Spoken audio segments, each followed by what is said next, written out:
UPSC exam 2024 की तैयारी करने वाले सभी युवागण का इस यूट्यूब चैनल पे स्वागत है। आज हम आपके लिए लेके आए हैं यूपीएससी टेट सीरीज नंबर 1.0। इस टेट सीरीज में आपसे पूछे जाएंगे हिस्ट्री से संबंधित क्वेश्चन, जियोग्राफी से संबंधित क्वेश्चन, पॉलिटिकल से संबंधित क्वेश्चन और करंट अफेयर मुद्दे 2023 और 24 जो हाईलाइट मुद्दे हैं उनसे संबंधित क्वेश्चन आपसे पूछे जाएंगे। कुछ सेकंड आपको मिलेगा खुद से सॉल्यूशन करने के लिए। पहले आप आंसर कमेंट में लिखें, उसके बाद सही आंसर से अपना मिलान करें कि आपकी तैयारी जो है 2024 यूपीएससी प्रीलिम्स को क्लियर करने के लिए किस प्रकार चल रही है। जो एक प्रीलिम्स को क्रैक करने की इस यूट्यूब चैनल के द्वारा रणनीति बनाई गई है, उसी रणनीति को फॉलो करते हुए ये क्वेश्चन आपके सामने स्क्रीन पे पहला क्वेश्चन है। हिमालय के प्रादेशिक वर्गीकरण में कुमायूं हिमालय व नेपाल हिमालय के बीच में कौन सी नदी है। तो आप जब भी हिमालय का वर्गीकरण पढ़ते हैं तो ये आपने जरूर देखा होगा कि हिमालय का दो प्रकार का वर्गीकरण है, जिसमें से एक वर्गीकरण आपको मिलता है प्रादेशिक वर्गीकरण। तो हमें इसी प्रादेशिक वर्गीकरण में पूछा जा रहा है कि जो कुमायूं हिमालय है और नेपाल हिमालय है, इसके बीच में कौन सी नदी है। सतलज, कुमायूं हिमालय खुद है, या काली नदी है, या तीस्ता नदी है। तो इसमें से ये पढ़ते सभी हैं, लेकिन जब इस प्रकार के क्वेश्चन आते हैं तो कंफ्यूजन रहती है। तो चार नदियां यहाँ हैं और चार प्रकार के हिमालय, उनके बीच में कौन सी नदी है हमें क्लियर याद होना चाहिए। कुमायूं हिमालय व नेपाल हिमालय के बीच में जो नदी है उसका नाम है काली नदी। इसी काली नदी को घाघरा नदी के नाम से भी जानते हैं। नेक्स्ट क्वेश्चन है स्क्रीन पे। पुर्तगालियों ने भारत में अपना दूसरा दुर्ग कन्नूर में स्थापित किया। उसी समय भारतीय क्षेत्र का गवर्नर किसे बनाया गया था। मतलब यह है कि जब पुर्तगालियों ने अपना दूसरा दुर्ग बनाया था, उसी टाइम पुर्तगाल ने अपना गवर्नर बनाया था। तो किस व्यक्ति को गवर्नर बनाया था उसका नाम आपको बताना है। पहला ऑप्शन है, एक बार खुद से जरूर ट्राई करें, कमेंट में लिखें कि इसका आंसर क्या होगा। अल्फास डी अल्बुकर्क, दूसरा है वास्को डी गामा, तीसरा ऑप्शन है फ्रांसिस्को अल्मीडो और चौथा ऑप्शन है निनो दा कुन्ना। और चारों ही गवर्नर काफी इंपॉर्टेंट है, इसके बारे में आपको इंफॉर्मेशन होनी चाहिए कि इन्होंने क्या क्या काम किए थे। तो इसका सही आंसर जो रहेगा वो है फ्रांसिस्को अल्मीडो। ऑप्शन नंबर सी इसका सही आंसर रहेगा, फ्रांसिस्को अल्मीडो। नेक्स्ट क्वेश्चन है स्क्रीन पे। नेक्स्ट क्वेश्चन है स्क्रीन पे। उप हिमालय या शिवालिक श्रेणी के बारे में असत्य कथन बताना है। प्रत्येक इस बात को बिल्कुल फ्रेंड पता रखें कि आपसे क्वेश्चन सत्य पूछा जा रहा है या असत्य। क्वेश्चन को पढ़ना बहुत ही इंपॉर्टेंट है। असत्य कथन आपसे पूछा जा रहा है, उप हिमालय या शिवालिक श्रेणी। पहला ऑप्शन दे रखा है हिमालय की सभी श्रेणियों में ये नवीनतम रचना है, पहला ऑप्शन है। दूसरा है कि इसकी औसत ऊंचाई 900 से 1200 मीटर हो सकती है। तीसरा ऑप्शन है गोरखपुर के निकट डुडवा तथा पूर्व की ओर चुरिया मुरिया इससे संबंधित है। चुरिया मुरिया काफी इंपॉर्टेंट नाम है, क्या ये उप हिमालय शिवालिक श्रेणी से संबंधित है।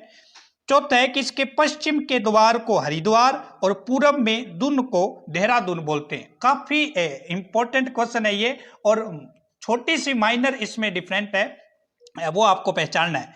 तो हिमालय की सभी श्रेणियों में नवीनतम रचना है, इसमें कोई दोहराई नहीं, ये बिल्कुल सही है।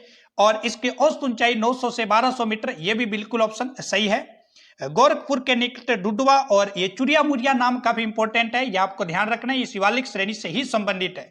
चौथे ऑप्शन में क्या गड़बड़ी है, बिल्कुल यहाँ जो शिवालिक श्रेणी है वो बिल्कुल यहाँ पर दून और द्वार पाए जाते हैं, बिल्कुल इसमें कोई दो राय नहीं है कि दून और द्वार शिवालिक श्रेणी में होते हैं। लेकिन यहाँ थोड़ी सी माइनर गलती यहाँ क्या की ऑप्शन वाले ने, पश्चिम में द्वार नहीं है, द्वार कहाँ है, पूर्व के अंदर है। यहाँ जो पश्चिम शब्द लिखा है ये गलत है, पूर्व में द्वार है और उसमें हरिद्वार जैसे, और पश्चिम में क्या है, दून है।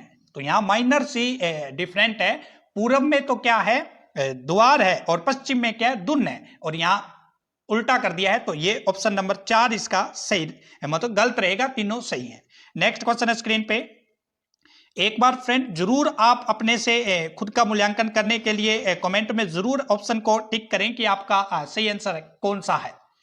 नेक्स्ट क्वेश्चन है, माउंट एवरेस्ट, मकालू, धौलाधर, नंगा पर्वत, अन्नपूर्णा, नंदा देवी, हिमाच्छादित चोटियां किसका भाग है? ये कुछ चोटियां दे रखी है, मकालू, धौलाधर, माउंट एवरेस्ट, नंगा पर्वत, अन्नपूर्णा देवी, नंदा देवी, ठीक है ना। तो ये किसके भाग हैं? क्या ये ट्रांस हिमालय है, या फिर महान हिमालय है, या फिर लघु हिमालय है, या फिर उप हिमालय है? तो ये आपको बताना है। तो इसका जो सही आंसर होगा वो रहेगा महान हिमालय। ये जो महान हिमालय को ही वृहद हिमालय बोलते हैं, इसके भाग हैं। नेक्स्ट क्वेश्चन है स्क्रीन पे, मेन सेंट्रल थ्रस्ट के द्वारा अलग होते हैं। ये 3 लाइनें हैं जो काफी इंपॉर्टेंट है, क्योंकि जब हिमालय का वर्गीकरण देखते हैं, ट्रांस, महान, लघु और शिवालिक, तो इसमें 3 लाइनें पाई जाती है, जिसमें से एक लाइन है मेन सेंट्रल थ्रस्ट के द्वारा कौन अलग होते हैं? तो ट्रांस हिमालय प्लस में वृहद हिमालय, या फिर वृहद हिमालय लघु हिमालय, या फिर लघु हिमालय या शिवालिक, या फिर कोई नहीं। तो इसका जो सही आंसर होगा वो रहेगा ऑप्शन नंबर बी, वृहद हिमालय और लघु हिमालय के बीच में जो लाइन है उसका नाम है मेन सेंट्रल थ्रस्ट। और आपको अब ऑप्शन में यह बताना है कि ट्रांस हिमालय और महान हिमालय के बीच में कौन सी लाइन है। नेक्स्ट क्वेश्चन है स्क्रीन पे, किस हिमालय क्षेत्र में काबरू, चुमलहारी, जाग सागला, कुला कागड़ी, पोहिनी आदि इस प्रकार की प्रमुख चोटियां हैं?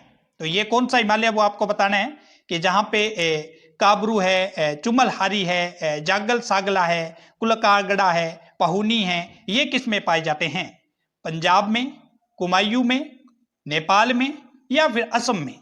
तो ये सब जो क्षेत्र की जो चोटियां हैं काफी इंपॉर्टेंट है। ये काबरू, चुमलहारा, जागल सागला और कुला कागड़ा और पोहिनी, ये सब के सब असम के अंदर है। और काफी एनसीईआरटी में डायरेक्ट ये लाइनें लिखी हुई है और वहां से क्वेश्चन पुटअप होने की संभावना काफी रहती है। तो ये सब जो चोटियां हैं वो असम हिमालय से संबंधित है। नेक्स्ट क्वेश्चन है स्क्रीन पे, निम्न में से पुर्तगालियों के पतन का कारण नहीं था। पुर्तगाली आए थे, उसके बाद उनका पतन हुआ, तो कुछ ऑप्शन दे रखे हैं, आपको बताना है कि कौन से ऑप्शन में पुर्तगाली पतन का कारण नहीं था।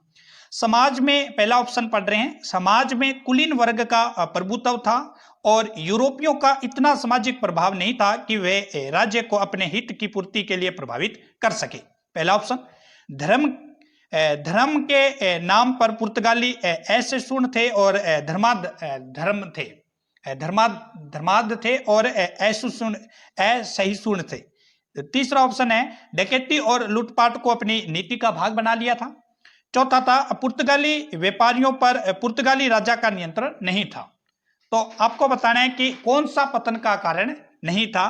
तो इन चारों ऑप्शनों को जब हम देखते हैं तो ऑप्शन नंबर 4 जो है वो इनकरेक्ट है। क्यों? क्योंकि पुर्तगाली व्यापारियों पर पुर्तगाली का जो राजा था उसका प्रत्यक्ष रूप से नियंत्रण था। यहां लिखा हुआ है कि नियंत्रण नहीं था, तो यह ऑप्शन नंबर गलत रहेगा 4। नेक्स्ट क्वेश्चन है स्क्रीन पे, पुर्तगालियों के आगमन के समय भारत की स्थिति के बारे में कौन सा कथन सही नहीं है? जब पुर्तगाली का आगमन हुआ था इंडिया के अंदर, तो भारत की जो स्थिति थी वो कौन सी थी और कौन सा इसमें से सही ऑप्शन नहीं है? स्क्रीन को थोड़ा सा सही करते हैं। तो ये देखो, आप ऑप्शन चारों आपको सामने दिखाई दे रहे होंगे। पहला ऑप्शन है, गुजरात के अलावा समस्त उत्तर भारत कई छोटी छोटी शक्तियों के बीच में विभाजित था। कोई भी शक्ति ऐसी नहीं थी जिसके पास नौसैनिक शक्ति हो। तीसरा ऑप्शन है, अरब व्यापारी और जहाजों के मालिकों का संबंध हिंद महासागर पर वर्चस्व कायम किया था इन्होंने। चौथा ऑप्शन है, पुर्तगालियों ने पश्चिम व्यापार को हासिल करने में उनकी अत्यधिक मदद की थी। तो कौन सा ऑप्शन गलत है? तो ऑप्शन नंबर 4 इसके अंदर इनकरेक्ट है। क्यों? पुर्तगालियों ने बिल्कुल उनकी मदद की थी व्यापार को हासिल करने के लिए, लेकिन पश्चिम में नहीं। पूर्व व्यापार को हासिल करने में उनकी अत्यधिक मदद की थी, पश्चिम वाले की नहीं। माइनर सा यहाँ पर डिफरेंस है और ये डिफरेंस मेन एग्जाम में हमें पकड़ने होते हैं और वहां बिल्कुल माइनर सी गलती होती है और हम पकड़ नहीं पाते, इसके कारण हम कट ऑफ से कुछ कम या आसपास भटक जाते हैं। तो ऑप्शन नंबर 4 जो है वो हमारा इनकरेक्ट है, बाकी तीनों क्या है करेक्ट है। पुर्तगाली के आगमन के समय भारत की स्थिति के बारे में। नेक्स्ट क्वेश्चन है स्क्रीन पे, भारतीय जहाजों से कई तरीके से पैसा वसूल किया जाता था, इनमें प्रमुख थी कार्टेज व्यवस्था। इस व्यवस्था के तहत किन वायसराय से लाइसेंस या पास लेना पड़ता था? काफी इंपॉर्टेंट, काफी अच्छा क्वेश्चन है। भारतीय जहाजों से कई तरीके से पैसा वसूल किया जाता था, इनमें प्रमुख थी कार्टेज व्यवस्था। इस व्यवस्था के तहत किन वायसराय से लाइसेंस या पास लेना पड़ता था? मतलब ये हुआ इस क्वेश्चन का सीधा सा कि आपको यह बताना है कि कौन से ऐसे वायसराय थे जिनके टाइम कार्टेज व्यवस्था चलती थी। बस इसका आंसर यहीं से निकलेगा। यहां कार्टेज व्यवस्था जो है वो आपको पता होना चाहिए। क्या वो अंग्रेजों के टाइम थी या फिर डच वायसराय के टाइम थी या पुर्तगालियों के टाइम थी या फ्रांस के वायसराय के टाइम थी? तो ये जो कार्टेज व्यवस्था थी ये पुर्तगाली वायसराय के टाइम थी। नेक्स्ट क्वेश्चन है स्क्रीन पे, निम्न में से सही कथन का चुनाव करें। निम्न में से सही कथन का चुनाव करें। तो पहला कथन दे रखा है आपको, अकबर के निवेदन पर 1580 को दो पादरी रोडकल्फो एक्वाविवा और एंटोनियो मांसरेट फतेहपुर सिकरी पहुंचे। क्या ऐसा हुआ था अकबर के टाइम? यह पहला ऑप्शन है। दूसरा है, अकबर की ईसाइयों के संरक्षण के पीछे राजनीति मंशा थी पुर्तगाली बंदूक को उधार लेना। अकबर ने जो ईसाइयों को संरक्षण दे रखा था, इसके पीछे जो अकबर की राजनीतिक मंशा क्या थी? अकबर की ये राजनीतिक मंशा नहीं थी कि वो ईसाइयों को पूर्ण रूप से संरक्षण दे रहे हैं या फिर उनके जो कैंडिडेट है वो ईसाई धर्म में प्रचार प्रसार कर रहा है या धर्मांतर हो जाएंगे, ऐसा कुछ नहीं था। अकबर की जो राजनीति थी वो थी ईसाइयों की जो पुर्तगाली है उनसे बंदूक बारूद वगैरह लेना। और दूसरी कंडीशन क्या थी, उसी टाइम सलीम का विद्रोह हो जाता है अकबर के खिलाफ, तो उससे सुलझा करने के लिए ही पुर्तगालियों को संरक्षण देने की बात अकबर ने रखी थी। क्या ये दोनों ऑप्शन आपके नजर से सही है या गलत है वो आपको बताना है। तो बिल्कुल ये दोनों ऑप्शन बिल्कुल ही सही है। तो इसका करेक्ट आंसर जो रहेगा हमारा, करेक्ट आंसर जो रहेगा वो केवल एक सही है, केवल दो या केवल एक व दोनों सही है। तो इसका सही आंसर रहेगा एक व दो। तो ये थे आज के टॉप 10 क्वेश्चंस जो हमने आपके सामने शेयर किए हैं।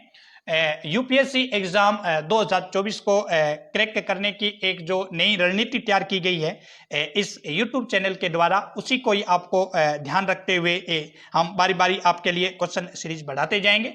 आपका किस तरह से रिव्यू आता है कमेंट सेक्शन में जरूर लिखें कि आपको क्या ये कुछ फायदेमंद हो रहा है, आपके तैयारी में इंप्रूव दे रहा है या नहीं, इस प्रकार के क्वेश्चन। और खुद से जरूर एक बार ट्राई करें और कमेंट में लिखें कि इनके सही आंसर क्या है। कल मिलते हैं न्यू वीडियो के साथ यूपीएससी टेट सीरीज 2.0 के साथ। चैनल को अभी तक सब्सक्राइब नहीं किया तो सब्सक्राइब करें, बेल के प्रेस को नोट कर लें ताकि सबसे पहले नोटिफिकेशन आपको मिल सके।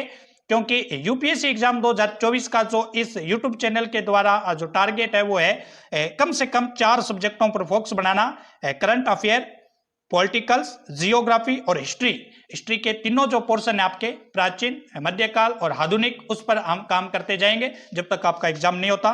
तो धन्यवाद, कल मिलते हैं न्यू वीडियो के साथ।